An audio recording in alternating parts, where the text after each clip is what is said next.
Muy buenas tardes, bienvenidos a la reunión de SODUP de julio.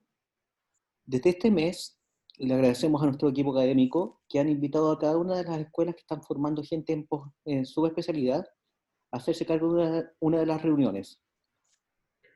Esta reunión va a estar a cargo de la Universidad de Valparaíso y estamos presentando temas sobre mujeres trans. Así que vamos a darle la bienvenida a la doctora Melissa Cefuentes. Melissa es especialista en urología de la Universidad de Valparaíso, encargada de uroginecología del Hospital Van Buren de la Universidad del Paraíso, y en este momento está haciendo su fellowship en medicina reconstructiva pélvica femenina en la Universidad de Nueva York. También tenemos a Karin. Karin Jerez es kinesióloga, está haciendo el máster en fisioterapia en el abordaje integral del suelo pélvico de la Universidad Europea de Madrid. Es máster experta en terapia abdominal hipopresiva. Ella trabaja en este momento en el Hospital Carlos Van Buren. Así que bienvenidos, muchas gracias y doy la palabra para Melissa.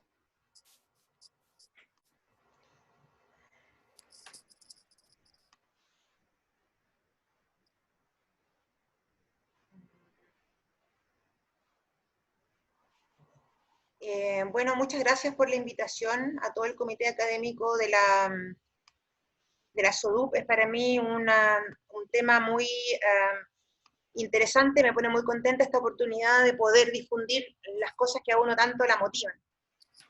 Antes de partir, y adrede esto para que no me cuenten los minutos Carlos aún, quería contar dos historias cortitas. La primera historia es la siguiente.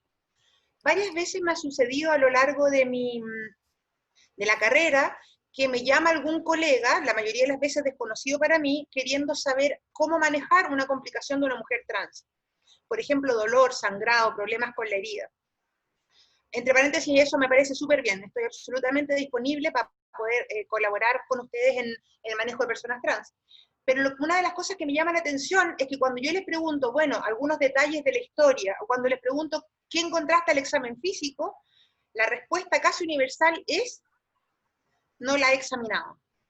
Entonces yo me pregunto, ¿por qué un colega que no está actuando de forma negligente, de hecho se consiguió mi teléfono, se consiguió mi mail, y me contactó para poder darle una mejor atención a esa persona? ¿Le importa? ¿No la está discriminando? ¿Por qué no hizo una correcta anamnesis y por qué no la examinó? Y la respuesta no la sé, pero yo creo que tiene que ver con el hecho de que nos sentimos incómodos, nos sentimos poco competentes, no sabemos con lo que nos vamos a encontrar y nos da un poco de miedo. La segunda historia la vi ahora hace poco preparando esta presentación, en una entrevista a una mujer trans argentina, vamos a poner nombre Julio, nombre social Juliana, que se fue a atender a su consultorio por gripe. Entra al consultorio, saluda a la doctora le dice cuál es su nombre, ella dice Juliana, y la doctora le dice, pero en el registro aparece Julio. Ah, claro, dice, yo soy una mujer trans, mi nombre social es Juliana. La doctora anota en la ficha, el paciente no se identifica, se niega a darme su nombre, no lo voy a atender. Juliana sube al segundo piso y habla con el director del consultorio. Y el director del consultorio amablemente le dice, bueno, Juliana, aquí tienes un listado de los médicos que son trans amigables, por favor atiéndete con él. Hasta ahí yo encontraba todo bien, pero miren la respuesta de esta mujer trans. Doctor, eso no es una solución. Eso le soluciona el problema a la doctora que se siente incómoda atendiéndome a mí o atendiendo a la diversidad, pero no soluciona el problema de las personas trans. Si usted quiere solucionar el problema de las personas trans, entonces debe obligar o de alguna forma capacitar a que todos sus médicos tengan una mínima contenido, una mínima capacidad de ser un médico tratante de una persona trans, así como de ser un médico tratante de una persona extranjera o un médico tratante de otra raza. Bueno, y con esas dos historias, yo quiero contarles que mi objetivo es que nosotros podamos ir avanzando progresivamente y sistemáticamente en saber más, entender más, y con eso sentirnos más cómodos en el manejo de esta minoría, que como ya vamos a ver no es tan minoritaria, que son las personas trans. Vamos a tratar 4 tópicos, primero algunas definiciones, luego realidades de las personas trans en el mundo y en Chile. En el punto 3, principios recomendados de manera universal para poder ser más transamigable o transafirmativo. Vamos a definir esos términos también. Y en cuarto lugar, vamos a hablar algunas cosas respecto a genitoplastía feminizante y cómo se presentan sus complicaciones y cómo podrían ser manejadas. Esta es la clásica galleta de jengibre que sirve para demostrar las 4 esferas de la sexualidad. Lo vamos a hacer de manera un poquito diferente, si no la imagen evita que uno entienda el tema. La expresión de género es una de estas esferas y tiene que ver con cómo yo me muestro, cómo me visto, cómo actúo. Y va desde lo muy femenino, que tenemos en este momento la Edad Media, a lo muy masculino. Y puse la Edad Media porque es muy claro que la expresión de género depende mucho de la sociedad en la que nos desarrollamos. Por otro lado, la identidad de género es un poco más difícil de definir, pero es un constructo interno que me permite dar un marco para actuar también en sociedad. Tiene que ver con cómo yo me siento, y por eso se representa como uno se ve al espejo, cómo yo siento que soy. Y si ustedes piensan, uno siente que es mujer o siente que es hombre, independiente de su genitalidad, es una convicción profunda, y esa convicción es no modificable. La tercera esfera es hacia quién me siento romántica y eróticamente atraído. Si me siento atraído hacia la gente del sexo opuesto, entonces seré heterosexual. Si me siento atraído hacia la gente del mismo sexo, entonces seré homosexual, gay o lesbiana. También hay gente que se siente atraído hacia ambos sexos y es bisexual, o que no se siente atraído hacia otras personas y es asexual. Y finalmente el concepto que todos entendemos porque es el más clásico es el sexo biológico o cromosómico. El sexo biológico se determina al momento de nacer según la apariencia de nuestros genitales, entonces podemos tener genitales de niño y ser hombre, y genitales de niña y ser una mujer biológica. Entonces, ¿cómo definimos trans? Le pido que vayan a la tercera definición. Trans es una persona que tiene una discordancia entre su sexo biológico, también podríamos decir sexo genital, y su identidad de género, es decir, lo que yo siento que soy. Y esto, independiente de si desea o no desea modificar su aspecto mediante hormonas o cirugía. Y es el término más utilizado en la actualidad y que integra 2 términos antiguos, que sería transgénero para aquellas personas con discordancia que buscan modificaciones corporales, y transexual para aquellas personas con discordancia que no las buscan.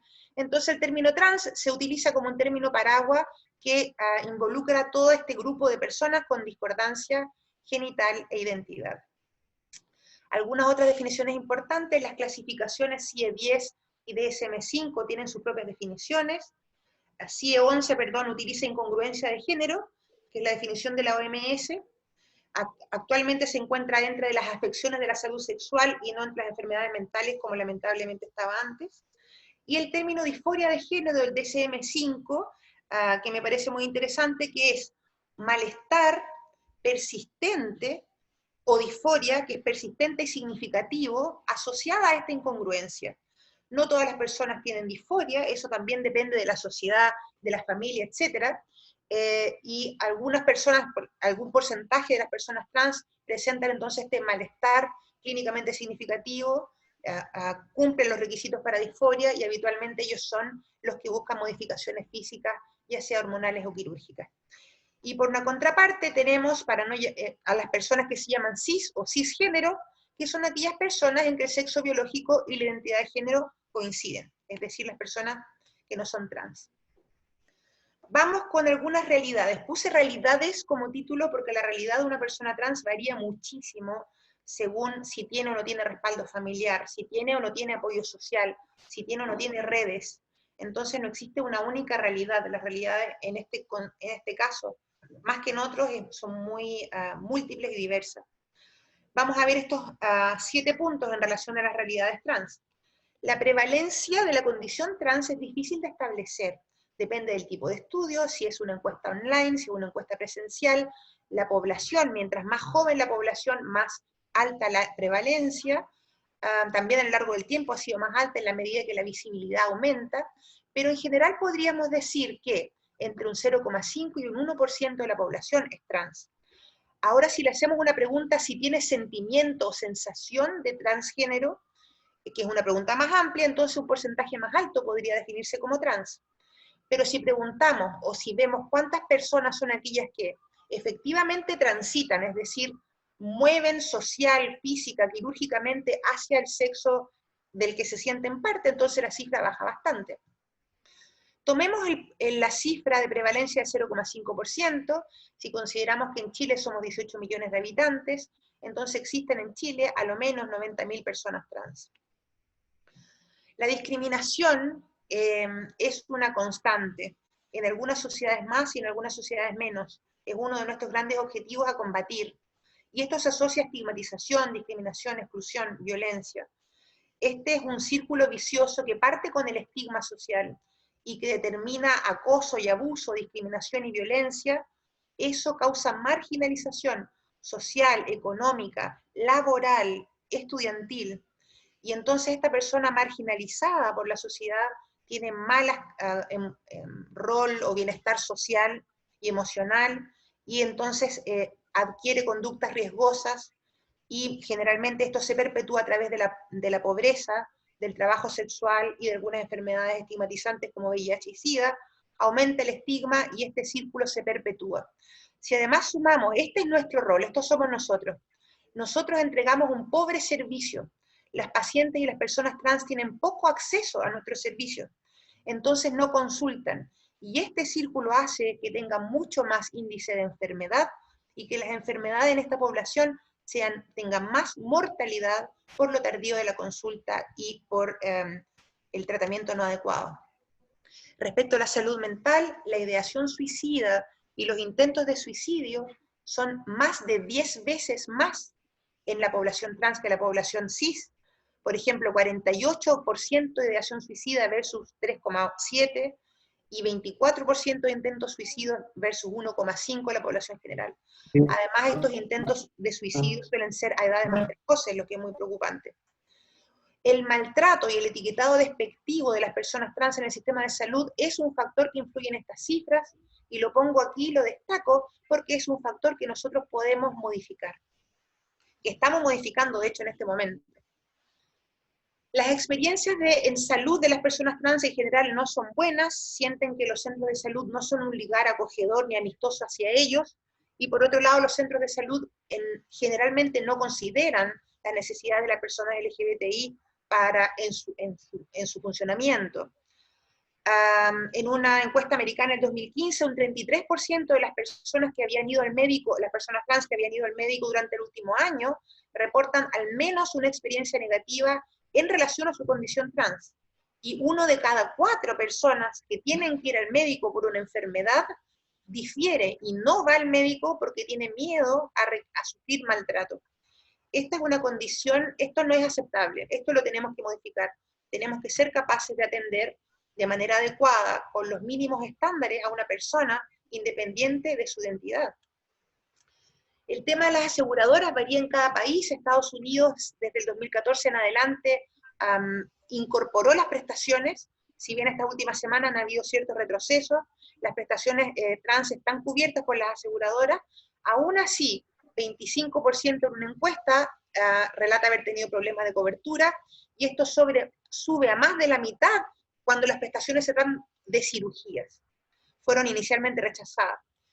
En Chile, las prestaciones género neutras, es decir, ir al kinesiólogo, kinesióloga, ir al psicólogo, psicóloga, en general no tienen problema, dependen de la previsión de cada uno, y ese ISAPRE, FONASA, pero las prestaciones quirúrgicas tienen la gran limitación de que no existen códigos, y por lo tanto se homologan a código FONASA. Eso podría servir para FONASA, pero las ISAPRES raramente hemos logrado, con algunas notables excepciones, que financien estas prestaciones. Por lo tanto, lentos avances, demasiado lentos tal vez. Otro problema que limita o que es una barrera en la atención de salud de personas trans es que no contamos con grandes estudios, no hay prácticamente medicina basada en la evidencia que avale nuestro quehacer. Y ese es un tema que muchos médicos reportan como limitarlos para atender a una persona trans. Si este uso del estradiol no es el convencional, entonces ¿será que yo lo puedo hacer o será que es ilegal? ¿O será que está al margen de la ciencia? Bueno, no habiendo medicina basada en la evidencia, sí existen otro tipo de normas y otro tipo de herramientas que podemos usar. Destaco aquí las normas para atención de la salud de personas trans y con variabilidad de género de la Organización Mundial de Profesionales para la Salud Trans. En su página, WPATH, está, cada ciertos años van renovando, están las últimas normas y están en muchos idiomas, se pueden descargar gratuitamente en español, es un PDF grande, pero cada uno podrá leer lo que le interesa, la parte hormonal, la parte de salud mental, la parte quirúrgica. Me parece que este es un respaldo muy importante. No estamos en el aire, hay respaldo. Respecto a la historia, brevemente la historia en el mundo, a fines del siglo pasado, primaba la ignorancia, y cuando hay ignorancia hay discriminación. No sé quién eres, no entiendo lo que eres, no me gusta tu presencia. Y habían algunos esfuerzos médicos individuales y de grupos pequeños por comprender las personas trans y por ayudarlas, tanto médica como quirúrgicamente. Desde el 2000 en adelante comienza un reconocimiento legal y sanitario por algunos países, progresivamente. También las instituciones se hacen cargo del tratamiento, ya no es un esfuerzo de una persona, sino que una clínica y un hospital decide tener un equipo multidisciplinario para dar una atención adecuada, explotan los movimientos sociales y todo el mundo tiene acceso al conocimiento médico. Los desafíos, en general, yo diría que son principalmente la despatologización y la atención médica multidisciplinaria que sea capaz de adaptarse a cada transición como un proceso único e individual.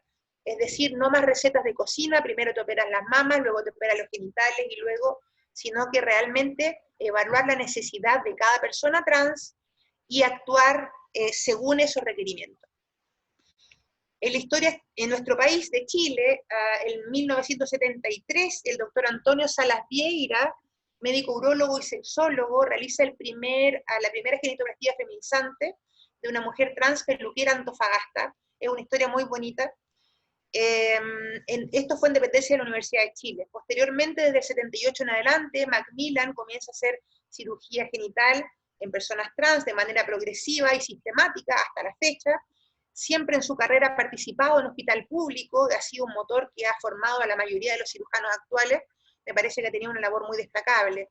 Primero operaba con el doctor Omar Jara, luego con Danilo Jara, y posteriormente con la doctora Perla Yungue, quien fue su compañera a lo largo de toda su carrera en esta cruzada media quijotesca en esa época, muchas veces ilegal. El año 2009 ocurre otro hito, el Hospital San Borja Arriarán crea de manera legal el primer programa nacional para atención de personas trans, multidisciplinario, y posteriormente, el 2013 se suma a Higueras, 2015 a Van Buren. El año 2011 y 2012, el Ministerio, a través de la Subsecretaría de Redes, emite 3 comunicados, que son bastante desconocidos, lamentablemente, se los voy a mostrar. El primero se llama la Guía Clínica para la Adecuación Corporal en Personas con Incongruencia entre Sexo Físico e Identidad de Género, 2011, lo firma el doctor Castillo, y es una guía bastante bien hecha, incluso hasta el día de hoy vigente, sobre el proceso de transición y cómo la salud lo puede apoyar. Y luego está la circular 34 y posteriormente la 21, que aportan otros aspectos, por ejemplo, lo que ustedes ven en esta ficha. La persona trans tiene derecho a ser llamada y además tiene derecho a que en su ficha aparezca su nombre social, que es el que está entre paréntesis. Por lo tanto, esta persona cuando la llaman para entrar a la consulta, su nombre será Noemí y no más Nelson. También algunos otros derechos como a estar hospitalizado en la sala según mi identidad y no según mis papeles. El año 2018 y posteriormente el 2019 se promulga y luego se aprueba la ley de identidad de género, muy brevemente porque no voy a alcanzar a decir tantas cosas en tan poquito rato, pero esto tiene básicamente 3 aspectos. Una, la rectificación de la partida de nacimiento para mayores de 18 años como un trámite relativamente sencillo, la posibilidad de modificar entre los 14 y los 18 a través de un trámite en el juzgado de familia, y la tercera parte, y que nos atañe como profesionales de salud, es el programa de acompañamiento profesional para niños, niñas y adolescentes trans. El programa en implementación propiamente tal todavía está en desarrollo. Y para mostrar una fotografía cómo sería la red pública en atención trans en Chile, les voy a mostrar este trabajo que está en proceso de publicación en la Revista Médica de Chile, se llama Diagnóstico Preliminar de la Red Pública para Atención de Personas Trans en Chile 2018. Aprovecho a agradecer al doctor Mario Parada y a todos los colegas que están participando en este comité de estudio, Fabián Moraga. Esta es la información que recopilamos en esta encuesta noviembre de 2018.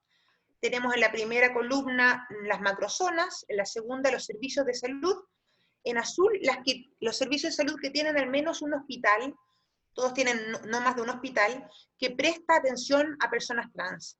y los que dicen sin SE no tienen ningún hospital con atención a personas trans. Entonces ustedes pueden ver que si usted nace trans y vive en Arica o en Iquique, no tiene ninguna posibilidad de recibir atención, a menos que alguien por ahí se apiade de usted y le dé hormonas.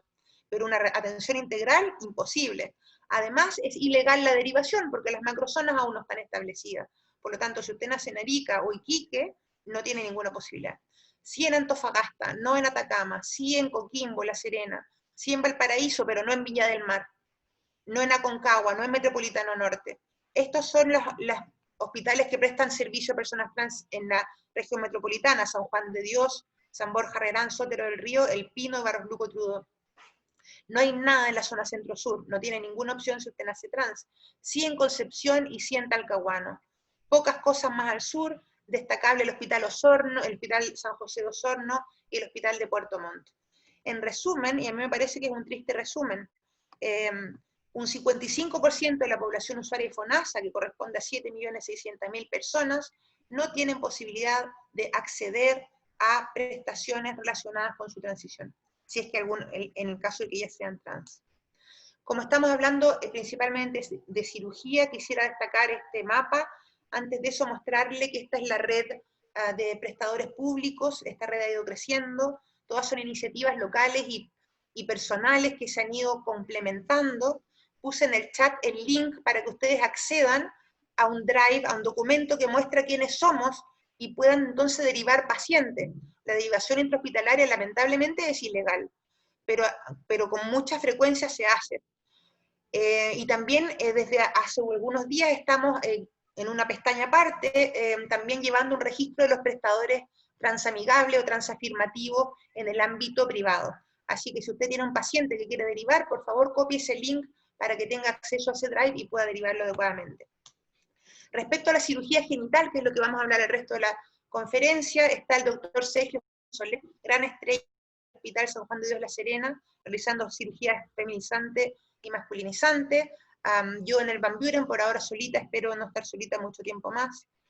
El equipo del Sotero del Río es el más voluminoso, la Javi Barros, el Pepe Bernal, el jefe doctor Arenas, Arlette Adawi actualmente reemplazando el postnatal de la Javi, pero se quede con nosotros. En Higueras, Talcahuano, actualmente no están operando, la María Paz Salinas está en formación, y el doctor Baeza está temporalmente fuera del hospital público. Vuelva, doctor Baeza, lo necesitamos. Y en Osorno está el doctor Marco Juranovic y Ricardo Iturbe haciendo también cirugías feminizantes y masculinizantes. Así que en esta pantalla ustedes pueden ver a todas las personas realizando cirugía genital y por lo tanto capacitadas para ayudarlos y ayudarlas en la resolución de complicaciones de cirugía genital. ¿Qué puede hacer usted para ser un profesional de la salud transamigable o transafirmativo? Vamos con este temario. Competencias culturales, esta es una diapo copiada del Ministerio, es el proceso por el cual los individuos o instituciones responden de manera respetuosa y efectiva a personas de diferentes culturas, lenguajes, orígenes, tradiciones y otras categorías de diversidad, de manera tal que reconoce, afirma y valora el desarrollo de todas las personas, familias, comunidades, y protege y preserva la dignidad de cada cual. Me parece muy bonita esta definición. Y competencia cultural es lo primero tal vez que tendríamos que tener.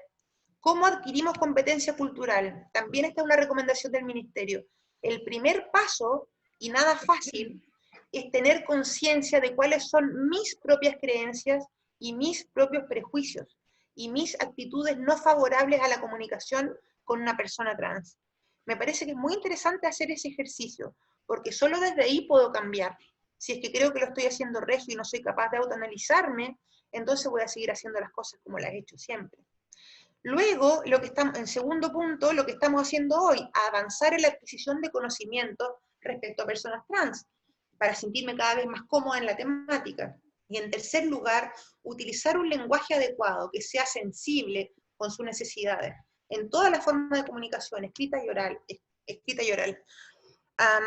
Hay distintas maneras de hacer esto, pero un lenguaje transamigable o transafirmativo es en general más neutro. Y aquí hay algunos ejemplos. Con un poquito de práctica uno ya se siente cómodo. Este es un chico trans, él se siente hombre. Parte de su cuerpo todavía tiene algunos estigmas femeninos, pero él se siente hombre. Entonces, cuando yo digo que voy a examinar sus mamas a un hombre, o sus senos, suena un poquito incómodo, puede promover que él se sienta incómodo. En cambio, si yo hablo de pecho o de tórax, probablemente no se sienta tan incómodo. Lo mismo, no le digo que voy a examinar su vulva, hablo de genitales externos, un término más neutro. No hablo de vagina, hablo de canal o canal genital. No hablo de ovario y útero, hablo de genitales internos. No hablo de PAP ni mamografía, sino que digo que vamos a hacer su chequeo para prevención del cáncer. Son detalles que parecen bien pequeños, pero yo creo que son bien significativos. También es importante que esté de cierta forma familiarizado con estos términos. Binder, camiseta compresiva para ocultar las mamas. Packing es abultamiento genital. Para una trans femenina, en vez de hablar de pene y testículos, una vez más, un término más neutro, genitales externos. En vez de hablar de chequeo prostático, puedo decir chequeo para prevención del cáncer. Y algunos términos, algunas acciones que ellos realizan comúnmente, se llama tucking o tuquear, que es poner el pene hacia la parte perineal y ocultar los testículos hacia el canal inguinal. Tengo que estar de alguna forma relacionado con estos términos. Me voy a saltar las características de las personas trans en cada una de sus etapas, porque no vamos a alcanzar a ver el punto de la cirugía si lo vemos. En la historia clínica partimos con una historia básica y luego cuando queremos entrar en el tema de la transición podemos hacer preguntas abiertas. Por ejemplo, cuéntame sobre tu proceso de transición. Y después que ya hay confianza, entonces le digo, ok, ¿qué cirugías genitales te has hecho? ¿Qué hormonas son las que tomas? Es importante activamente evitar estereotipos de género. Por ejemplo, si veo que entra una mujer trans, no debo asumir inmediatamente que desea o que tiene una vagina o que desea tener sexo penetrativo. Puede que sea una mujer trans, homosexual, y quiera tener sexo con mujeres. Entonces, mantener la mente lo más abierta posible. El momento del examen físico es el más difícil para las personas trans. ¿Por qué? Porque tienen disforia respecto a su anatomía, genera ansiedad, además muchas veces han tenido experiencias previas que no han sido buenas, incluso han tenido experiencias de abuso. Por lo tanto, el hecho de que en este momento usted sea consciente y empático puede hacer la gran diferencia. Una vez más, preguntas abiertas, te tengo que examinar cómo te sientes al respecto, o qué puedo hacer para que te sientas más cómodo o cómoda en este momento del examen físico. Y aquí hay un recordatorio de las competencias culturales que decía, primero evaluar cómo yo me siento. ¿Por qué? El médico también tiene distrés y se estresa respecto al examen físico. Entonces, en este momento cabe la pregunta, ¿hay algo que tú puedas hacer, doctor o doctora, para sentirte más cómodo? Tal vez prefieres que entre la mamá, que salga la mamá, que entre tu asistente, acomodarse y recordar en competencias culturales usar un lenguaje, sobre todo para referirse a sus genitales, que sea neutro. Incluso puedes preguntarle cómo te refieres tú a tus genitales. Y estar preparado para una gran variabilidad de apariencia genital según el uso de hormonas y de cirugía. En relación a la terapia hormonal, los principales objetivos son suprimir las características del sexo natal e inducir las características del sexo deseado. Esta es una charla en sí misma, voy a decir dos cosas nada más. En una mujer trans o transición de masculino a femenino se utiliza supresión androgénica, la más frecuente es spironolactona, y terapia estrogénica, el más frecuente es estradiol. Y se monitoriza la feminización, los efectos adversos, nivel de testosterona y nivel de estradiol en estos rangos para mantenerlos en rangos femeninos. Además, electrolitos plasmáticos y una vez al año prolactina por el uso de espironolactona. En el hombre trans, la terapia se basa en la testosterona, puede ser en antato cada 2 semanas o en decanoato cada 3 meses. También hay otras alternativas transdérmicas. Y se controla, aparte de la masculinización, el nivel de testosterona, que tiene que ser fisiológico, entre 320 y 1000 nanogramos por decilitro, y se controla el nivel de estradiol hasta conseguir amenorrea. Posteriormente solo se controlan con testosterona, pruebas hepáticas y hemograma.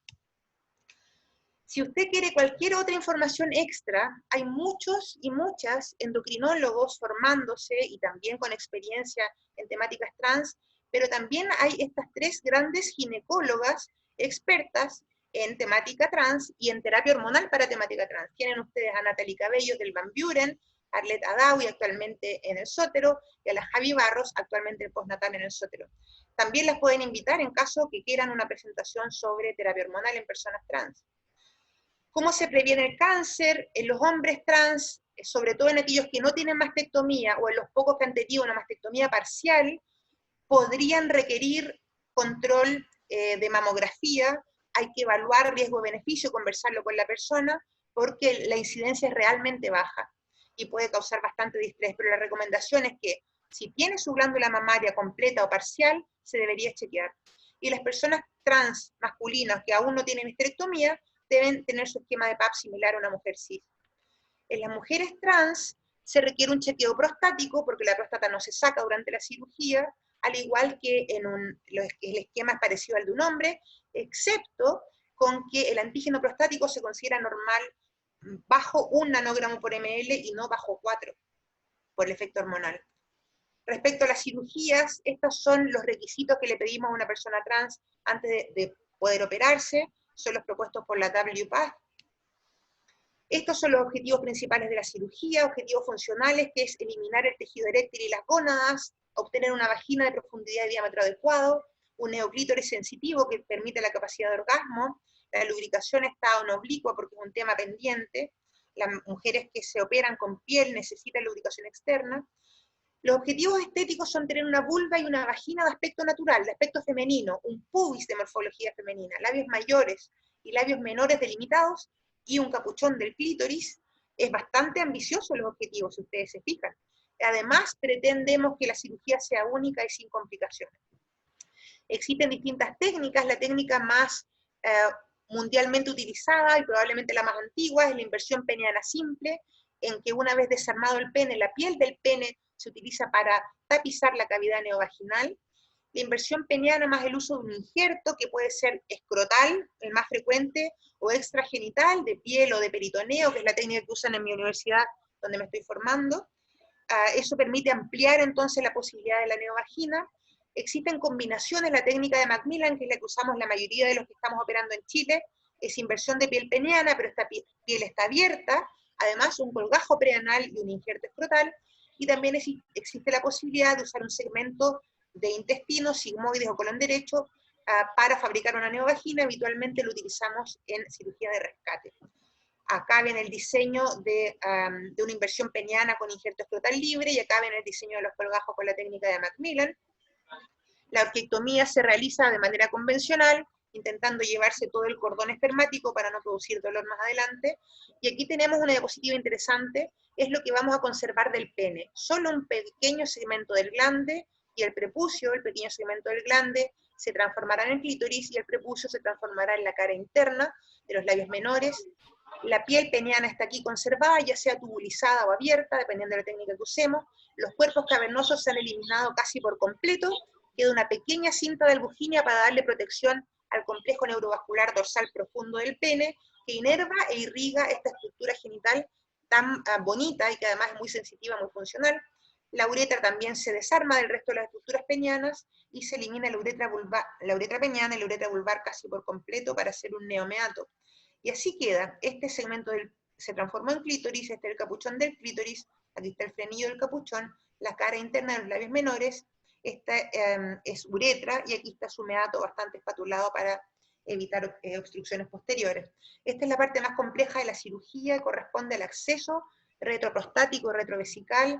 Hay algunas técnicas que podemos utilizar para hacerlo un poco más sencillo, pero es la parte que siempre nos causa estrés, que es acceder a la capa de non-biliers para poder luego dilatar y tener una cavidad neovaginal de diámetro adecuado.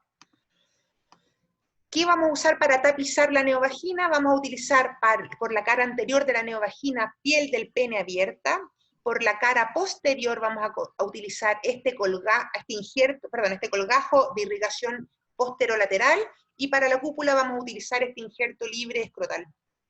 Suturamos entonces estas tres partes, piel peniana, por atrás colgajo preanal, y en la cúpula injerto escrotal. Y luego lo imaginamos en la cavidad que ya habíamos creado, y luego exteriorizamos esta bonita estructura tan femenina, la exteriorizamos a través de una pequeña incisión en la piel peniana para poder construir finalmente el meato.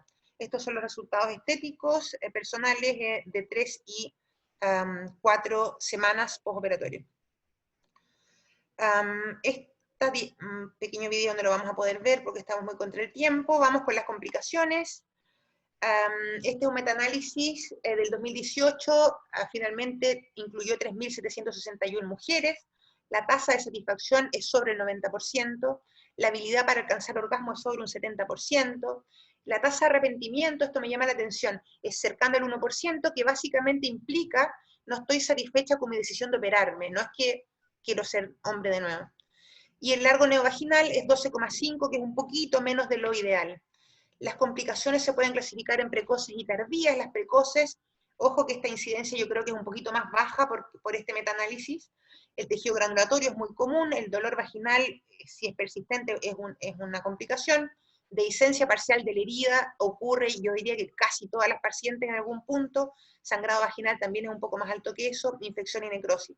Las complicaciones tardías son apariencia poco estética, estenosis vaginal, ya sea total o parcial, problemas del chorro lento, obstrucción, retención de orina, y finalmente fístula, vésico neovaginal y recto neovaginal, que es un tema complejo en que no vamos a entrar en esta presentación.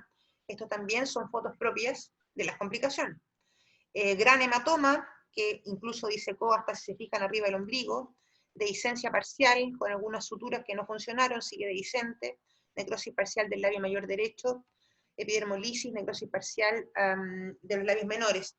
Todas estas 4 pacientes evolucionaron de manera muy satisfactoria, sin ninguna intervención. Las complicaciones tardías pueden ser estéticas de la función sexual o urinarias. Las estéticas más comunes son asimetrías de labios. Al respecto, si le consultan, es bien importante establecer que los labios generalmente tienen algo de asimetría. Si tiene la referencia de una actriz porno, probablemente encuentre que sus genitales no son adecuados, pero yo creo que es importante explicar que los genitales femeninos son generalmente algo asimétricos. En cicatrices es muy importante el rol de las kinesiólogas y kinesiólogos de piso pélvico, por eso lo subrayé. El problema del volumen por la distribución de la grasa puede faltar en los labios mayores hacia posterior y ser excedente en la porción anterior, dando un aspecto como escrotiforme. Eso se puede reparar quirúrgicamente. La estenosis de neovagina a través del proceso de dilatación, bien llevado por un equipo multidisciplinario, por una kinesióloga o kinesiólogo, sería una intervención muy importante. Hay algunas complicaciones de los vellos neovaginales, y también hay complicaciones cuando queda algún elemento eréctil remanente, y entonces se abulta durante la excitación, eso requiere resección. Aquí hay resultados, por suerte, estos no son nuestros, resultados estéticos horribles, con pérdida completa de los labios mayores y menores, y con estenosis neovaginal completa. Respecto a los síntomas urinarios, la verdad se sabe tan poco que todo puede ser. Si se fija, las cifras son súper dispares. Estos son 3 estudios hechos para evaluar síntomas urinarios, esta es una revisión, y los síntomas más recurrentes serían aumento de la frecuencia, chorro débil y nocturia, también en algunos casos urgencia. Esos síntomas tienden a disminuir, pero no necesariamente llegan a 0 a los 12 meses de seguimiento. Estos serían los síntomas, entonces, síntomas de la fase de almacenamiento por parte de la vejiga, podría ser la frecuencia, la urgencia, la urgicontinencia y la nocturia, probablemente por una vejiga hipersensitiva o por una hiperactividad del detrusor, nuevamente subrayado, donde podrían ayudarnos los amigos y amigas kinesiólogas. El rol de la uretra, probablemente la uretra remanente, y también deficiencia de la musculatura estriada, eso causa incontinencia de esfuerzo, incontinencia mixta. Durante la fase de micción, la vejiga puede presentar intermitencia o sensación de vaciado incompleto, probablemente por hipocontrabilidad vesical, eso tiende a mejorarse a la medida que se aleja de la cirugía, y en la etapa de la micción, el componente uretral puede ser el causante del chorro débil, de la desviación hacia anterior del chorro miccional, incluso retención urinaria, probablemente por remanentes del cuerpo esponjoso, es difícil resecar, sangra bastante, por estenosis del neomeato, o por localización del neomeato muy hacia anterior, lo que hace que la paciente no logre orinar sentada, también por adherencias cicatriciales. Y esta es una paciente posterior a una uretroplastía secundaria por una estenosis de meato. Este video también es un testimonio importante, pero también lo vamos a saltar. Y las últimas diapos para agradecer a mi gran profesor que permitió que yo me pudiera formar de una manera muy fisiológica a lo largo de 8 o 10 años y sin gran trauma, como otras personas que le han tocado mucho más duro, a mi hospital que me ha respaldado toda la vida y me sigue respaldando el Hospital Van Buren en estos momentos para poder hacer mis estudios, a la Universidad de Valparaíso y a mis amigas del Poliidentidad de Género, faltó la Pati Briceño, y a mi familia que estuvo dispuesta a viajar al otro extremo del mundo conmigo para poder hacer esta formación. También a CONICIT que me financia. Al doctor Reinaldo Gómez por hacer el contacto para poder llegar a este hospital maravilloso que es la NYU. donde estos dos docentes, que son referentes mundiales y que son, por ejemplo, los editores del libro de cirugía de afirmación de género, son mis docentes, que no solo tienen un alto volumen, sino un prestigio internacional indudable, y con la posibilidad de conocer y de operar con tremendas figuras de la cirugía trans a nivel mundial, el doctor Stan Monstrey de Bélgica, y el doctor Miroslav Drodevich, también han tenido la oportunidad de estar en estos meses acá. Bien, ese es mi correo, en caso de dudas, muchas gracias por su atención. Muchísimas gracias, Melissa, excelente presentación. No vamos a dejar un espacio para preguntas en este momento, sino al final de la presentación de Karin, para que no nos alarguemos. Así que dejo con ustedes a Karin. Karin Jerez es kinesióloga y nos va a presentar el rol de la kinesiología de piso pélvico en los resultados funcionales de nuestros pacientes de cirugía genital. Adelante, Karin, bienvenida. Hola, ¿me escuchan? Perfecto. ¿Me ven? ¿Sí? Bueno, antes que todo agradecer al comité organizador, agradecer también a todos quienes están viendo las presentaciones. Veo acá que hay 113 participantes, y es muy grato para Melissa, para mí, y bueno, también para SODUP, contar con buena convocatoria. Mi nombre es Karin Jerez, soy kinesióloga, y hoy les voy a presentar el rol de la kinesiología de piso pélvico en los resultados funcionales de la cirugía genital en estas mujeres trans. Bueno, para comenzar voy a hacer un poquito el resumen de la presentación de Melissa, y me gustaría que hagamos el ejercicio mental juntos, y analicemos entonces a la persona que está encerrada en este óvalo. Vamos a ver si pensamos que efectivamente tiene una expresión de género femenina, bastante femenina diríamos, una identidad de género que no podemos saberla. Sin embargo, ella manifiesta que se siente mujer, por lo tanto su identidad de género va a ser mujer. Este es un antecedente muy importante y va a ser el más relevante dentro de la entrevista clínica, o dentro de la conversación con nuestra paciente, porque va a ser la idea que va a organizar toda nuestra forma de expresarnos con la paciente. Dentro de su orientación sexual vemos que ella, bueno, se siente mujer y se siente atraída por mujeres, por lo tanto es homosexual. Y su sexo biológico o cromosómico vemos que es hembra, por lo tanto, en resumen podríamos decir que es una mujer cisgénero homosexual. Ahora vemos esta segunda imagen donde observamos a Daniela Vega. Todos conocemos a Daniela Vega. Ella expresa su género en forma femenina, tiene una identidad de género mujer, tiene una orientación sexual que es heterosexual, ¿cierto? Como vemos en esta imagen, y su sexo biológico o cromosómico es XY, por lo tanto, podemos decir que es una mujer transgénero heterosexual, ¿ya? Para que vayamos haciendo un poquito de ejercicio mental y vayan quedando estos conceptos más claros en nuestra mente. Es importante mencionar que, bueno, yo estoy hablando acerca del rol de la kinesiología en mujeres trans que deciden modificar sus genitales externos. Sin embargo, hay que recordar que hay mujeres trans que no quieren modificar sus genitales externos, y hay otras que sí, ¿ya? Por lo tanto, recordar que la identidad de género se aloja en el cerebro, en el ser humano, y no en su genitalidad, ¿ya? No nos olvidemos de eso. Bueno, ¿qué es la kinesiología de piso pélvico? Para los que no están muy cercanos a esta temática, es el área de especialización de la kinesiología encargada de prevenir y tratar disfunciones de la región tóraco-abdomino-pelviana, ¿ya? Y por eso entonces estamos encargados de tratar a este tipo de pacientes. ¿Qué tipo de pacientes tratamos los kinesiólogos en general? Sea respiratorio, sea de piso pélvico, sea neurológico. Tratamos a hombres, mujeres, niños y personas mayores. O sea, tratamos al ser humano en todo su ciclo vital. Pero, ¿cuál es la gran problemática? Que actualmente se nos está enseñando solamente a atender pacientes cisgénero. ¿Qué pasa con los pacientes transgénero? ¿Un kinesiólogo, un médico, una enfermera, una matrona está capacitado? Desde pregrado no, pero sí tenemos el deber de hacerlo, ¿ya? Así que estas presentaciones también contribuyen a poder de a poquito ir generando conciencia sobre esto y ir informándose, y al menos, por ejemplo, utilizar bien el lenguaje, como nos enseñaba Melissa en su presentación anterior. Respecto a la percepción que tienen las personas trans, las personas LGBTIQ+, respecto a sus asistencia a kinesiología general, solamente existe un estudio y dice que las personas LGBTIQ+, presentan situaciones de disconfort por suposiciones respecto a su identidad de género, su orientación sexual, disconfort respecto a la atención en salud kinésica, tanto en el trato verbal y físico, en el examen físico, por ejemplo, discriminación voluntaria o involuntaria respecto al trato con otros pacientes que no son de la comunidad LGBTIQ+, y una gran falta de conocimiento, sobre todo en cuanto a problemas de salud trans. Y este es un punto en el cual tenemos déficit todos los profesionales de la salud y genera un riesgo también de mala atención, porque dentro de la salud trans deberíamos manejar,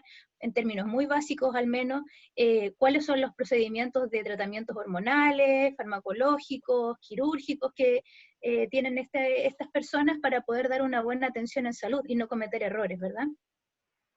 En este mismo estudio, que es una encuesta realizada a esta comunidad, ellos mismos sugieren que tiene que haber una mayor educación en diversidad LGBTIQ+, para fisioterapeutas, porque de eso se trata el estudio, y sugieren que hayan opciones abiertas de género tanto en la forma de hablar, de evaluar, en las encuestas que nosotros aplicamos en este tipo de personas, y que esto obviamente también es totalmente aplicable en cualquier otro profesional de la salud. Son las mismas debilidades que tenemos todos, ¿ya?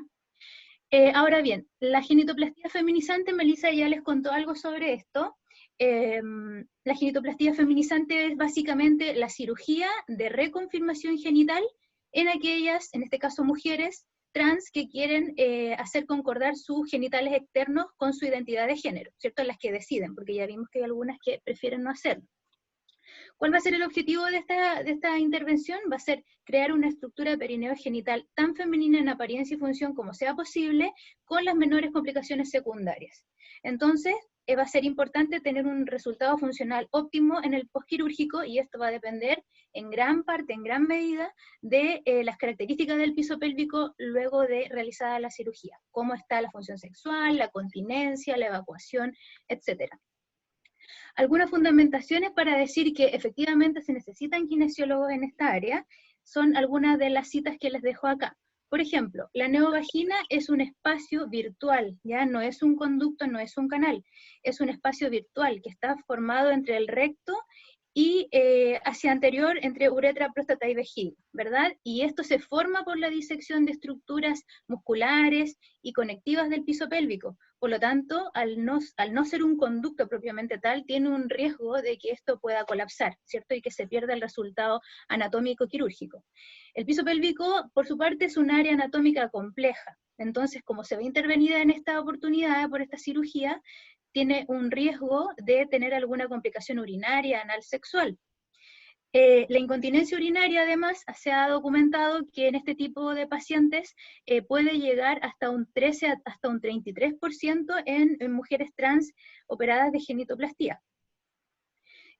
Otra fundamentación importante va a ser el manejo de la dilatación. Hemos conversado con Melissa, ella me ha explicado muy bien que la dilatación es un punto crítico dentro del manejo médico kinésico multidisciplinario, porque la cirugía puede tener un resultado anatómico óptimo, ¿ya? E ideal, pero si la paciente no realiza la dilatación de forma adecuada o por alguna dificultad, bueno, esto no se realiza, va a aparecer un gran número de complicaciones, incluso la cirugía se puede perder. ¿Qué quiere decir esto? Que esta, entre comillas, cavidad virtual o este espacio virtual puede incluso desaparecer, y entonces va a ser crítico que haya una adecuada dilatación.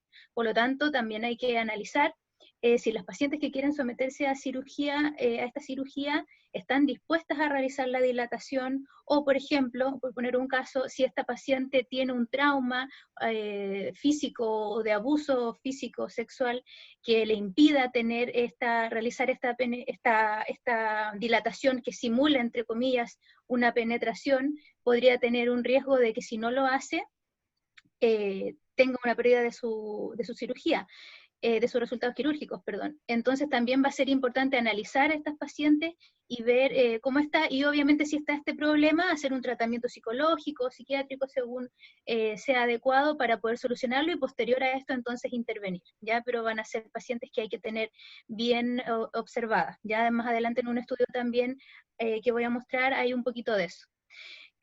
Además, es importante destacar que la mayoría de las personas, sea cisgénero, porque es lo que se ha estudiado, tiene muy poca conciencia y muy poco control de esta musculatura del piso pélvico. Entonces tenemos que pensar que en personas cisgénero esto es difícil, entonces en pacientes transgénero, después de su cirugía, podría ser que producto de todos los cambios que realiza la cirugía y de que no hay una representación cortical de esa zona genital, les sea mucho más difícil aún, ¿ya? Entonces, también por eso va a ser importante la reeducación de piso pélvico. Entonces la dilatación neovaginal requiere una interacción con una anatomía que está alterada, como les dije anteriormente. Una inadecuada dilatación puede provocar un dolor persistente o dificultades sexuales persistentes también en estas pacientes. Y bueno, la gran mayoría de las pacientes manifiesta ansiedad, temor o preocupación al momento de tener que realizar estas técnicas de dilatación. Dentro de la literatura vemos que no existe una recomendación específica para técnicas de dilatación de postgenitoplastías feminizantes. Sin embargo, las técnicas de dilatación que se ocupan actualmente se basan en la literatura, que aquí tenemos Saylor, Dreher y Ferrando, que muestran algunos esquemas de dilatación básicos, pero que fueron estudiados en mujeres con malformaciones anorrectales, con agenencia vaginal, síndrome de Rokitansky, que no es lo mismo ya, pero en eso se basan los protocolos actuales. Más adelante les voy a mostrar el protocolo que tenemos nosotros en el hospital, pero también es un deber ir organizándonos y teniendo consenso en cuanto a esto, consultando a los especialistas, por ejemplo.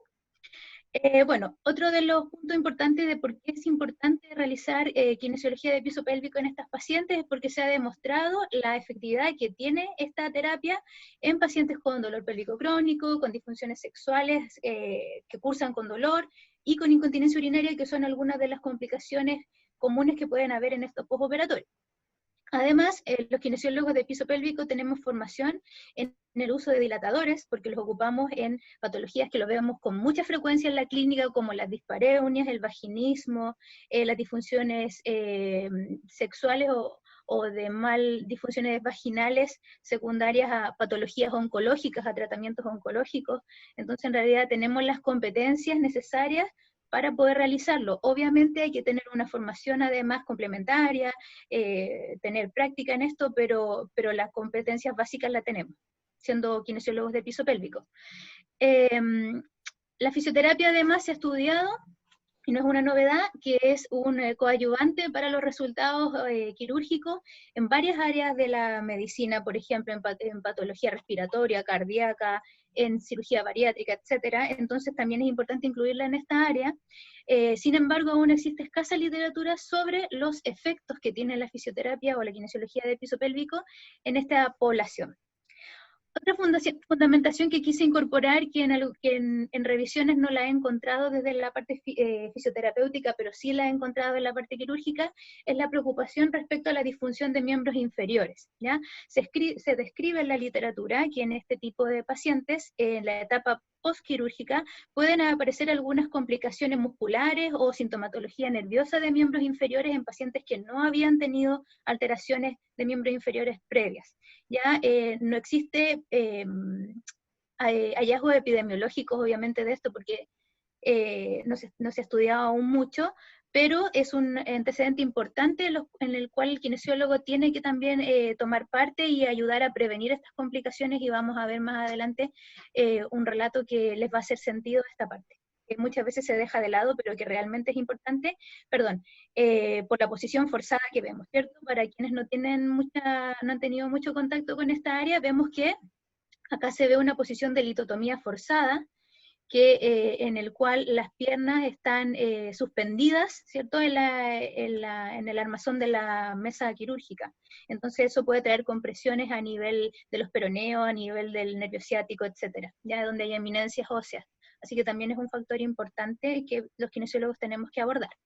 Respecto a la evidencia, al introducir keywords o al introducir términos match asociados a esta temática, solamente encontré dos artículos y básicamente dice lo mismo, así que les voy a presentar más que todo uno, que es este artículo se realizó en Estados Unidos, se realizó incluyendo a las pacientes que fueron sometidas a ginetoplastía feminizante durante 2016-2017, de ellas participaron 72 pacientes y se buscó describir la incidencia de disfunciones de piso pélvico preoperatoria, ¿ya? Y también su evolución postoperatoria, y describir los resultados de un programa de kinesiología de piso pélvico. Algunas cosas importantes es que se identificó una alta incidencia de disfunciones de piso pélvico. Acá vemos que la de mayor incidencia fue la disfunción muscular de piso pélvico, que se explica como un mal funcionamiento muscular. La mayoría de los casos eran casos de hipertonía o aumento del tono muscular del piso pélvico, que se puede explicar por esta práctica del tacking o de ocultamiento de sus genitales, que explicó Melissa recién. Está también dentro de las de mayor incidencia la incontinencia urinaria o las disfunciones urinarias, ¿ya? Las disfunciones de intestino o defecatorias, y la necesidad de una mayor educación respecto a la dilatación, porque es un tema que genera bastante ansiedad. Entonces vemos que hay prevalencia de 42% para la disfunción de músculos del piso pélvico, 43% para la disfunción urinaria, entonces son valores bastante altos. Respecto a los resultados, hubo una corrección favorable de las disfunciones de piso pélvico en aquellas mujeres que asistieron pre y post cirugía.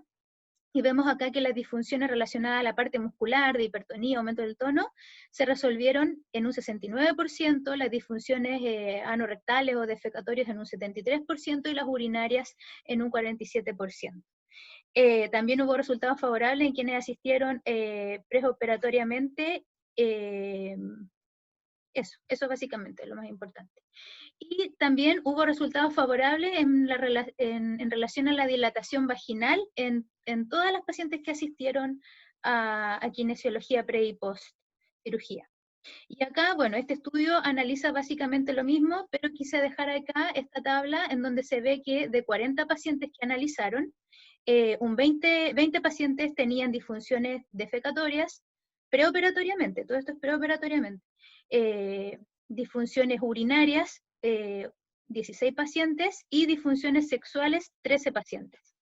Ahora bien, basado en todo lo que les he comentado y basado también en la literatura que hemos revisado, como equipo hemos creado un protocolo de atención a estas pacientes y se divide básicamente en dos etapas. En un inicio, cuando nos incorporamos las kinesiólogas de piso pélvico, logramos abordar solamente los postoperatorios, pero después nos dimos cuenta que era también necesario incorporar la atención preoperatoria, y fue lo que hicimos un poquito antes de empezar la pandemia, ¿ya? Dentro de esto, entonces, el objetivo preoperatorio va a ser pesquisar disfunciones de piso pélvico, porque vemos que son muy prevalentes, preparar la musculatura de piso pélvico para una dilatación exitosa, eso quiere decir tener un adecuado control motor de la zona, y evitar complicaciones. ¿Ya? Dentro de lo que es el entrenamiento de piso pélvico va a ser muy importante lograr la localización de esta musculatura, que ya dijimos que en mujeres cisgénero es difícil, en pacientes trans postoperatorio va a ser más difícil aún. También estimular la propiocepción, ¿ya? Porque esta zona se va a ver intervenida y se va a ver disminuida en sensibilidad en algún momento, favorecer la disociación del resto de musculatura del cuerpo y una adecuada contracción y sobre todo relajación para el momento de la dilatación. Esto es todo preparatorio. Entonces, para poder lograr esto, se realiza biofeedback manual y biofeedback instrumental en base a electromiografía y perineometría. También educamos respecto a la técnica de dilatación, y resolvemos todas las dudas que puedan haber para disminuir el nivel de ansiedad prequirúrgico, ¿ya? Esto también incide en el control motor, en el tono muscular, el componente emocional. También preparamos para la postura quirúrgica, esto quiere decir realizar fortalecimiento y elongación global de musculatura de miembros inferiores, y realizamos detección precoz de disfunciones de piso pélvico. ¿Cómo realizamos la detección precoz? Lo ideal sería poder tener escalas de evaluación, cuestionarios, test, que pudieran pesquisar de forma objetiva las disfunciones de piso pélvico en mujeres trans, en población trans en general, hombres y mujeres trans. Sin embargo, no existen. Por lo tanto, ¿cómo lo hacemos? Utilizando las escalas que están validadas para personas cis, que en el fondo no va a ser útil para estudios, pero sí clínicamente nos permite tener un puntaje objetivo respecto a cada disfunción que encontremos, ¿ya? Entonces, en relación a esto, para las disfunciones de incontinencia anal podemos usar el índice de Wexner, ¿cierto? Que lo vemos acá. Para la incontinencia urinaria, para poder pesquisarla, podemos utilizar el índice de Sandvik. Estos son ejemplos porque hay varias otras escalas para evaluar estos tipos de disfunciones, pero yo les puse acá las más sencillas de aplicar, las más básicas para que puedan llevarse una idea. Evaluar los hábitos miccionales y defecatorios en base a calendarios o diarios miccionales y defecatorios. Acá, por ejemplo, vemos uno real de una paciente en este diario, perdón, en esta cartilla miccional, porque solo evalúa horario y volumen de la micción. Vemos que hay alteraciones en cuanto a los volúmenes, ¿cierto? Hay volúmenes bastante bajos. Vemos también que hay alteración en cuanto a la frecuencia. Vemos que hay un número de micciones muy elevada. Ya vemos que hay capacidades vesicales disminuidas incluso en la primera micción diurna. Entonces vemos que esta paciente ya tiene un componente de disfunción, en un caso real, que tiene que ser tratado ojalá prequirúrgico, para que no se exacerbe posquirúrgico, ¿ya? Dentro de lo que es el estreñimiento o la constipación, tenemos algunas escalas sencillas como los criterios Roma para poder identificarlo. El recordar que el estreñimiento también se suele asociar a trastornos del tono, de tono aumentado del piso pélvico, del pubo rectal o del esfínter anal externo, entonces también se puede tratar de manera preoperatoria. Y bueno, la parte sexual es mucho más difícil aún porque la práctica sexual de las mujeres trans va a ser distinta a la práctica sexual que evalúa la mayoría de los cuestionarios, índices que están creados y que se ocupan solamente en población cis. Entonces acá yo solamente les dejo la idea de una escala de evaluación de autoimagen genital, que va a ser muy útil, que es la FGSIS, que se puede utilizar de manera pre y post para poder evaluar esto. Ahora, respecto al postoperatorio, ya vimos que a nivel preoperatorio hay mucho que hacer, o sea, yo solamente les presento lo que hacemos, ya, las técnicas que realizamos, pero en realidad la forma de realizarla es bastante diferente de la forma en que aplicamos terapia en mujeres cis, ya, es bastante lo que hay que realizar. Ahora, en el postoperatorio, los objetivos principales van a ser disminuir la sintomatología, realizar seguimiento de la técnica de dilatación, reeducar la funcionalidad y evitar complicaciones, obviamente. Entonces, en esta etapa, como todo postquirúrgico, lo primero va a ser manejar el dolor y el edema, ¿cierto? Para eso se puede realizar drenaje linfático, ya sea externo genital o intracavitario, electroanalgesia, manejo de tejidos blandos, ya a través de la terapia manual. Eso es lo que realizamos. A nivel de la parte propioceptiva y neuromuscular, utilizamos bastante el biofeedback, el hecho de que ya haya utilizado el biofeedback en el preoperatorio facilita bastante poder utilizarlo en el postoperatorio. Olvidé decir que el biofeedback intracavitario se hace con una sonda rectal, una sonda anal en el preoperatorio, y en el postoperatorio se realiza con una sonda vaginal, ¿cierto? En la neovagina. Se realiza supervisión y adecuación de la técnica de dilatación. Esto es muy, muy importante porque la gran mayoría de las pacientes al inicio tiene muchas dudas y tiene algunas dificultades en su realización, y esto es normal. Por todo este esquema, cambio del esquema corporal y propioceptivo que ya dijimos, cuesta más manipular y controlar esta zona. Se tiene que realizar manejo de la cicatriz a través de terapia manual y manejo de la sintomatología de miembros inferiores que ya les comenté, elongaciones, ejercitación, fortalecimiento posterior, etc. Además de manejar precozmente las disfunciones que puedan haber surgido nuevas o que no pesquisamos, ¿ya? Respecto a la técnica de dilatación, ¿qué recomendamos en nuestro protocolo? Inicialmente realizarlo 3 veces al día por 30 minutos, ojalá hasta los 6 meses, posterior a eso, de 6 a 12 meses, realizarlo una vez al día por 30 minutos, evaluar siempre la influencia postural la dilatación se debe realizar siguiendo el eje principal del cuerpo, ya el eje axial, no angularlo hacia paredes posterior, anterior o laterales. La dilatación cuando es más frecuente, tiene una mayor tasa de éxito anatómico. Sin embargo, no hay diferencia en cuanto a frecuencia en el éxito funcional, ¿ya? Así que lo importante, más que todo, es que la paciente lo haga y tenga la frecuencia adecuada para realizar, ¿ya?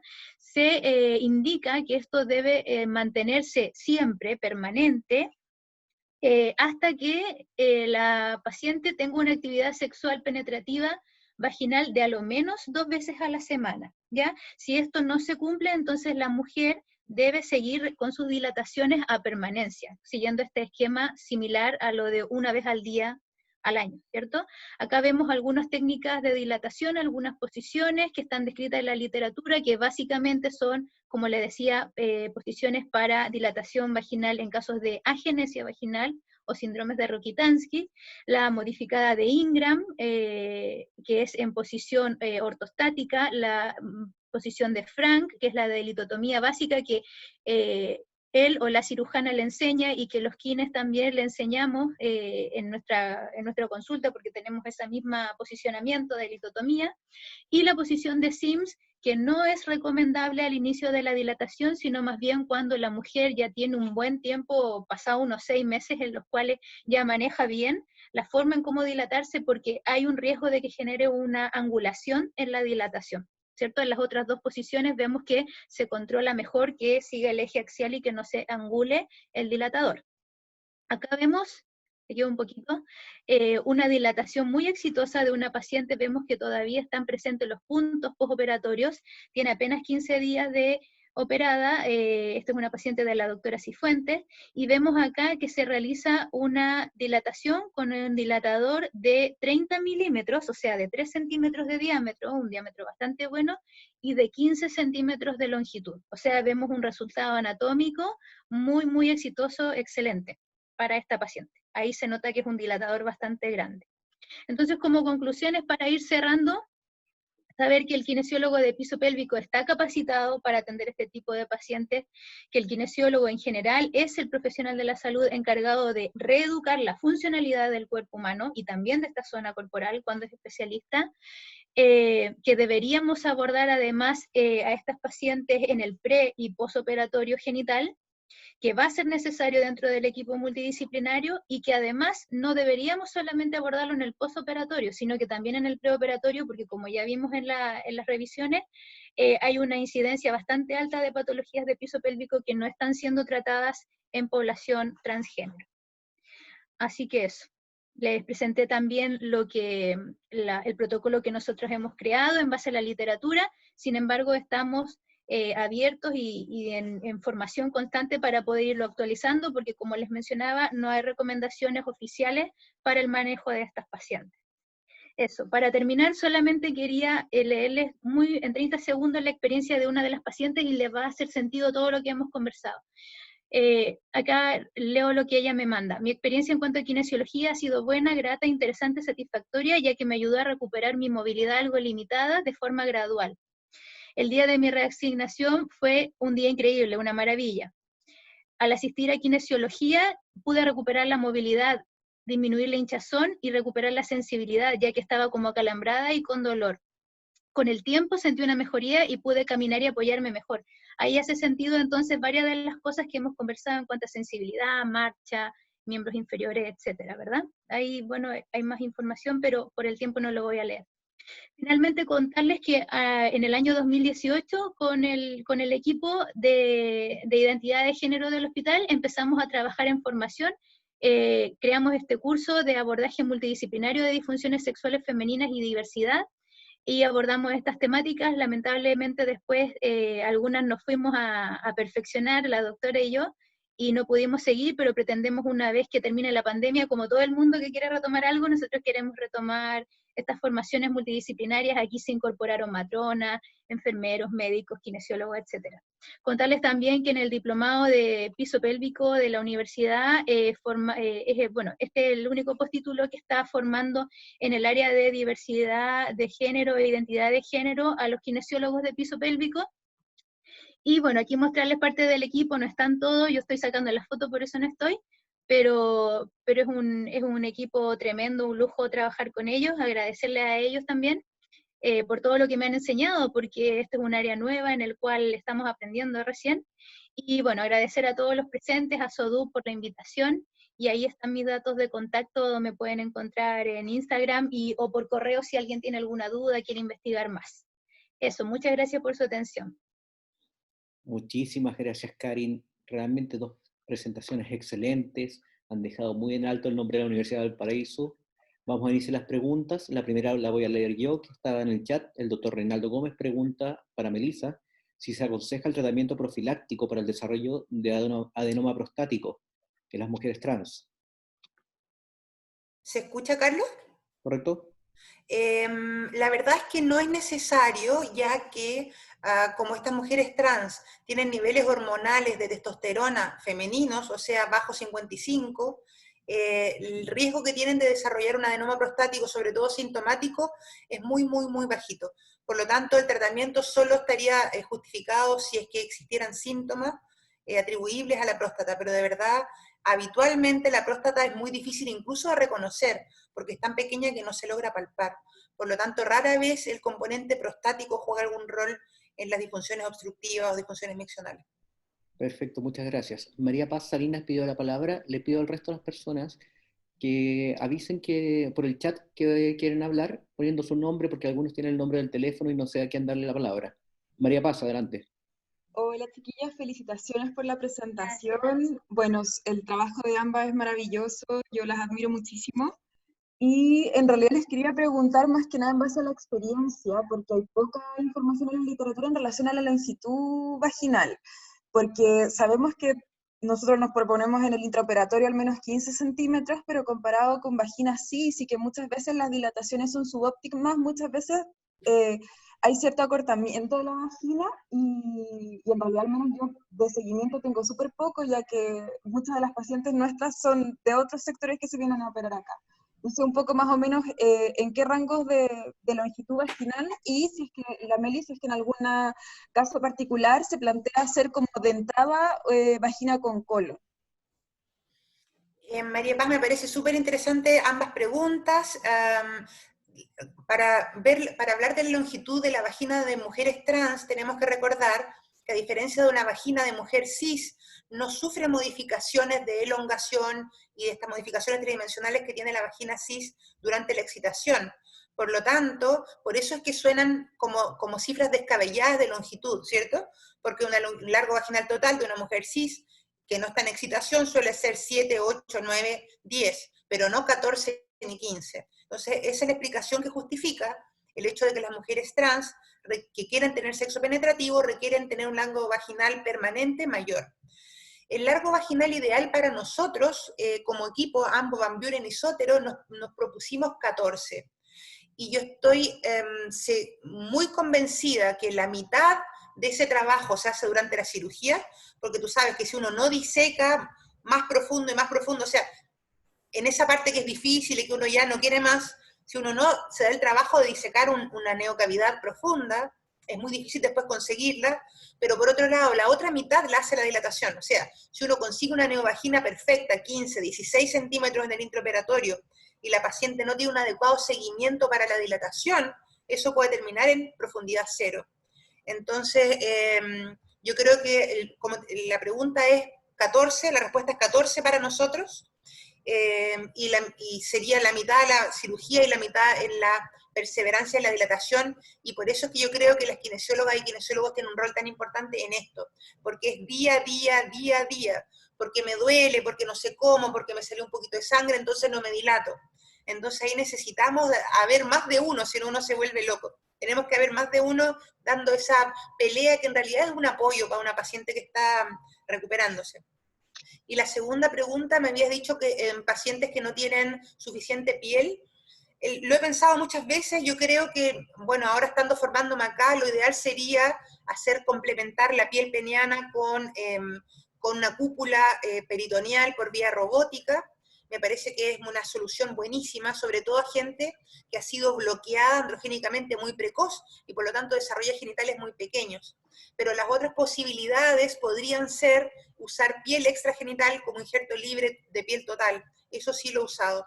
Y también en mi mente está la posibilidad de usar intestino como solución primaria para personas con muy poca piel, pero yo creo que el intestino es justificable básicamente en cirugías de revisión.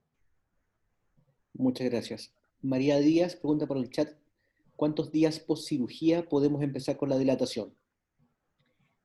Bueno, puedo responder una parte yo y Melissa, que es la experta, pero en general la dilatación parte a los 15 días.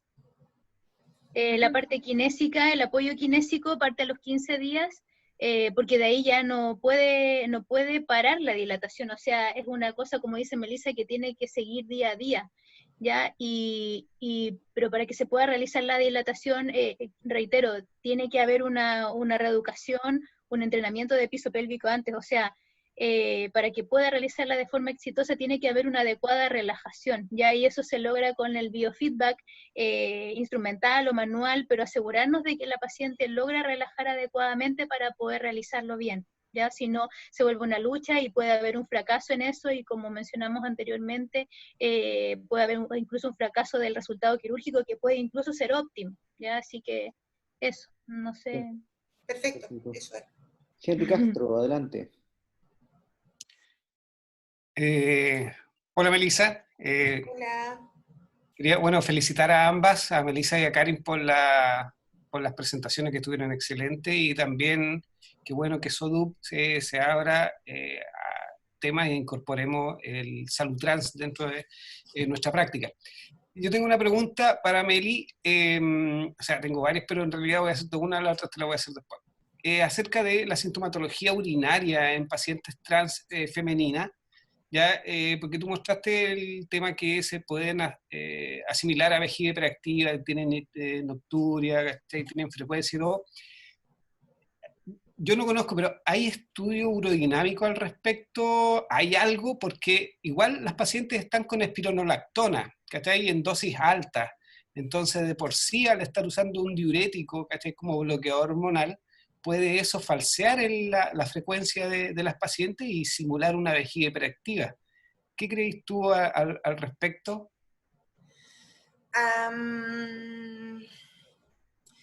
¿Tú me dices respecto a la vejiga hiperactiva y a la espironolactona o a la vejiga hiperactiva en general? No, o sea, como atribuir de repente esta sintomatología, así como vejiga hiperactiva like, ¿cachai? Que pudiese pensarse en Mira, espironolactona. súper interesante la pregunta, Henry, muchas gracias. Déjame contestarte que básicamente en la literatura hay entre poco y nada. Los estudios prospectivos que hay son 3, y el que tiene más N son 30. Y tienen cuestionamientos metodológicos bien importantes, y con algunos resultados que son muy locos. Por ejemplo, 70% de vejiga hiperactiva preoperatoria. Es como, ¿te das cuenta? Entonces, es muy complejo decir que es anormal en un postoperatorio si uno no sabe qué es lo normal en un postoperatorio. Sabes que ese tema me interesó tanto que de hecho mi tesis, la formación de acá, lo estamos haciendo en un estudio prospectivo respecto a sintomatología urinaria pre y postoperatoria con las mejores herramientas disponibles, tampoco hay maravilla. Respecto a la espironolactona, sí es importante su alteración de la función urinaria en el preoperatorio, pero habitualmente en el postoperatorio no se requiere, o se requieren dosis tan bajitas que probablemente no sea esa la causa. Lo más probable es que hay un gran componente irritativo, un componente de la disección prevesical que causa alteraciones neurológicas tanto sensitivas como motoras. Después de 2 años, Henry te voy a poder responder de mejor forma, pero súper interesante. Voy a guardar la pregunta. Gracias, Meli, te pasaste. Gracias a ti. Adelante, tenemos otra pregunta escrita, que es para Melissa sobre el manejo de la endometriosis, que se está informando mujeres trans. Eso pregunta Juan Rodríguez. Hasta ahora, doctor Rodríguez, gusto saludarlo. No me ha tocado el caso, tampoco he estudiado muy bien el tema, pero efectivamente puede ser una situación bastante compleja. Lo más probable, o sea, que te refieras es a un hombre trans, es decir, mujer, cuerpo de mujer, identidad de género masculino que tenga endometriosis, pero no no tengo información fidedigna al respecto, lo he escuchado, lo he visto en algunos case reports, pero no tengo una respuesta clara que darte, doctor Rodríguez. Te la debo también. Perfecto. Tenemos otra pregunta, Camila, toda pregunta para Karin. ¿Qué técnica se utiliza para el drenaje linfático intracavitario, si lo realizan de manera manual o mediante electroterapia? Qué bueno que me lo pregunta, porque esa técnica, bueno, yo debo reconocer que estoy en formación actualmente en la Universidad Europea de Madrid, en un magíster. Sin embargo, antes de mi formación estaba realizando el drenaje linfático solamente externo de la zona perineal, genital externa, ¿ya? Ahora en la universidad aprendí una técnica que está patentada por la Universidad Europea de Madrid, que la creadora es la doctora Mónica de la Cueva, que es profesora del programa, en la cual ella creó una técnica de drenaje linfático intracavitario que es utilizable en todo paciente que tenga algún edema genital, femenino, genital, pene o vagina, ya digamos masculino o femenino. Y es una técnica que no podría describirle en forma más específica porque la creó ella y es una mezcla de técnicas del método Leduc y del método Boder, y es realizable intracavitaria. Entonces ahora lo que yo propongo es, además de hacer el drenaje linfático perineal de sus genitales externos, también hacer el drenaje intracavitario a nivel vaginal. Perfecto. No sé cómo responderle más la pregunta, me puede escribir a mi mail si quiere y ahí le puedo dar a lo mejor más información. Camila puede abrir el micrófono también, no hay problema en este momento. Por mientras, leo otra pregunta, dice... Gracias, Camila. Daniela Elena dice, ¿hay algún tratamiento si se acorta la neovagina en cuanto a la dilatación para recuperar la profundidad? ¿Cómo se puede recuperar? Ya que dilataba muy bien, pero en unos meses en adelante solo la mitad. Y manda saludos. Esa es una pregunta bastante frecuente de colegas por todos lados, porque como estas pacientes lamentablemente tienen que viajar grandes distancias y falsificar direcciones para poder operarse, entonces ese es un problema serio, porque esta es una paciente que uno siempre quisiera seguir de cerca, y esa es una pregunta bien frecuente de otros colegas. Yo creo que hay varios por ahí en que hemos estado conversando ese tema, cómo recuperar una vagina que se ha perdido. Y depende bastante de la situación, si el tejido es un tejido elástico y esto que de perderse la vagina ha sucedido relativamente hace poco tiempo, entonces lo que yo recomendaría es iniciar dilatación con un dilatador más pequeño. Y uno parte la dilatación con el dilatador más pequeño que entre cómodo y luego avanzar progresivamente. Si se trata de una vagina abandonada por varios meses o años, o que ni siquiera el dilatador muy pequeño entra, o que tiene tejido bien cicatricial y duro, entonces yo creo que lo más razonable sería llevar a esta paciente a pabellón y hacer una disrupción de la neovagina, ya sea probablemente con electrobisturí, con o sin la utilización de nuevos injertos, para volver a conseguir un calibre adecuado y después comenzar de cero con las dilataciones. Pero hay que ir viendo caso a caso, como te digo, el tiempo en que se ha dejado de dilatar, cuán estrecha está, si entra algún dilatador pequeño o no, y el tejido si es elástico y permite expansión, no es un tejido fibroso que hay que cortar para volver a expandir. Sí, puedo agregar algo a lo que ya mencionó Melissa. Claro, efectivamente cuando es una estenosis, un estrechamiento muy, muy significativo, eso va a tener que tener un manejo quirúrgico, como bien dice Melissa. Sin embargo, cuando la paciente ve que retrocedió de un dilatador al anterior, hay una evolución y un resultado favorable mediante, como dice Melissa, el uso del dilatador anterior, el que le sigue en menor diámetro, y además con el manejo de terapia manual, ya con varias técnicas de terapia manual intracavitarias que pueden mejorar la elasticidad de esos tejidos cuando es una disminución en el diámetro largo pequeña, ya no cuando es algo tan significativo como ya se mencionó.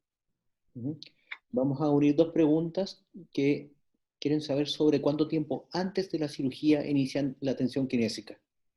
Es para Karin. Bueno, lo ideal, o sea, no hay evidencia de eso, no hay una recomendación, pero sí está estudiado que la fisioterapia de piso pélvico para reeducar la musculatura, generar un cambio a nivel del control motor, incluso un cambio a nivel cortical de la zona muscular que se está tratando de mejorar, requiere a lo menos de 3 meses de tratamiento. Entonces, pensándolo solamente en una cosa neurofisiológica, neuromuscular, lo ideal sería que pudiera comenzar algún tipo de entrenamiento de piso pélvico unos 3 meses antes de la cirugía, para que vaya mejorando la propiocepción, la localización, la disociación de esta musculatura, pero como yo siempre digo y siempre que me preguntan, siempre hacer algo va a ser mejor que no hacer nada, ¿ya? Entonces, a lo mejor si no se alcanza por un tema de horario y de sobrecarga que tenemos en los hospitales, al menos que tenga un tratamiento antes de la cirugía va a ser la diferencia, y bueno, y se van a acordar también después si lo incorporan, porque van a ver que la dilatación va a ser más fluida, va a ser más fácil para las pacientes. Perfecto. Leo la última pregunta antes de darle la palabra al doctor Morán. Dice María Díaz, tengo una pregunta para Karin. Hay encuestas sobre si la satisfacción sexual post cirugía genital transformación femenina es igual antes y después de la cirugía, o ha habido cambios en la satisfacción sexual, ya sea disminución de la calidad de orgasmos. Qué buena pregunta, porque se me olvidó, Melissa también tiene algo que decir. Yo voy a decir algo y te dejo la palabra. Qué buena pregunta, porque se me olvidó mencionar que, o lo mencioné, no sé, que no hay índices de evaluación ni de disfunciones de piso pélvico, dígase incontinencias, prolapsos, etcétera, ni tampoco de disfunciones sexuales en esta población. Por lo tanto, uno aquí echa mano, por ejemplo, pensaríamos en usar un índice de función sexual femenina, pero ese índice tiene algunos tópicos o ítems que hablan mucho de lubricación vaginal y de cosas que no son acertadas, no son asertivas para este tipo de pacientes. Entonces, más bien, no hay una herramienta muy útil, solamente la escala que yo mencioné en la presentación sería un poco más adecuada, porque habla en términos más generales, ¿ya? Pero no tengo cómo responder. De hecho, los que trabajamos en esto deberíamos trabajar en eso, en generar escalas para evaluar. Complementar lo que dice Karin con que efectivamente el Female Genital Self-Image Scale, que no tiene una traducción validada al español, que lo traducimos nosotros del inglés, sería lo más adecuado. De hecho, en el estudio que tenemos de función sexual en la cohorte de pacientes del Sotero del Río, está publicado eso por el Pepe Bernal, utilizamos esa escala y los índices de orgasmo son bastante elevados y altos. Sin embargo, muchas pacientes relatan, esto fuera de los índices, que el orgasmo lo sienten diferente y es una cosa esperable. También relatan, por ejemplo, que necesitan estimulación del clítoris para tener orgasmo, y estas son cosas que suenan tiernas, porque en el fondo es como bienvenida a tener un cuerpo de mujer, así no sucede a la mayoría de las mujeres. Toda esta reeducación es un proceso muy bonito. Muchas de ellas lo llaman volver a nacer. Yo lo encuentro muy emotivo. Doctor Morán.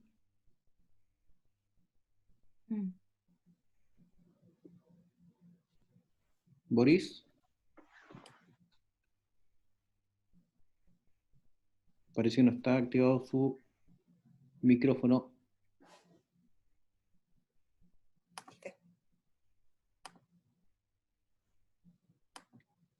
Tiene que activar. Ya. Para que no estemos apretando el mismo botón, yo voy a activar el micrófono de Boris.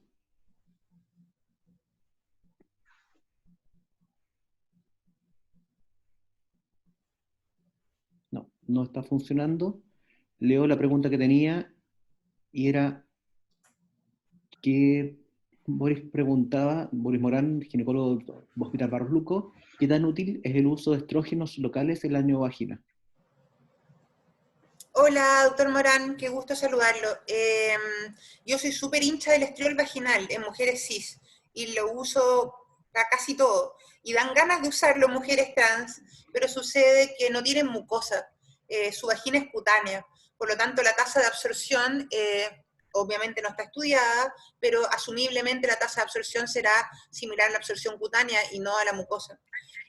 Por lo tanto, no lo usamos. Utilizamos otro tipo de ungüentos que sean más bien viscosos para poder facilitarles tanto la dilatación con dilatadores como la actividad sexual penetrativa. Tienen que utilizar algún tipo de lubricante.